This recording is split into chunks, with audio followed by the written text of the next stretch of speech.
And then you look at what's happening at the border. And I really have lost all words on what to say with that. It is a complete dereliction of duty, what they're allowing to have happen.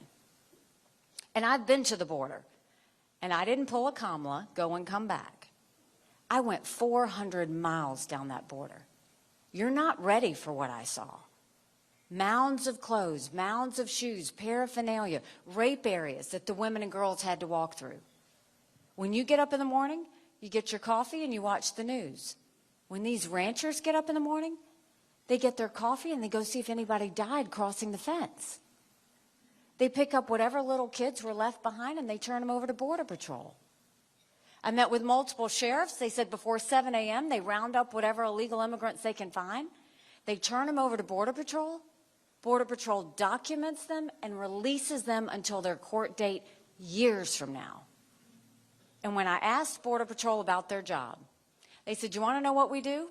We're glorified babysitters. They don't let us do our job." 8 million illegal immigrants have come to that border. They've only sent 142,000 back. We've had enough fentanyl cross the border that would kill every single American last year.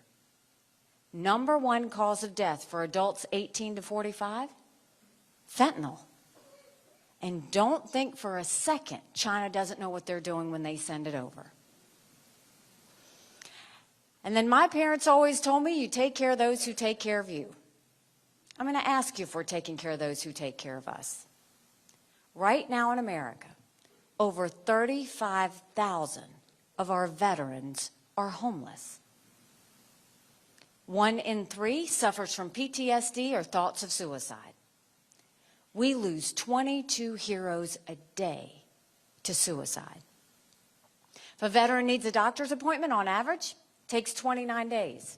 Why 29 days? Because on the 30th day, they can go to the doctor or hospital of their choice. So midway through the 29 days, they get a call to reschedule, and the clock starts all over again.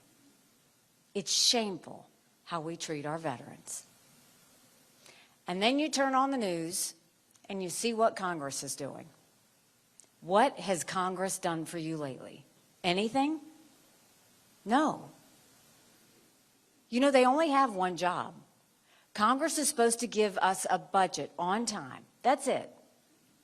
Do you know they've only given us a budget on time 4 times in 40 years? That's it. You know what I say to that? No budget on time, no pay, period. We've got to start holding them accountable. Don't you think it's finally time we have term limits in America? Don't you think we need to have mental competency tests for anyone over the age of 75? Now, let me say this. I'm not being disrespectful when I say that. We all know people over 75 that can run circles around us. And then we know Joe Biden. Congress has become the most privileged nursing home in the country. Literally.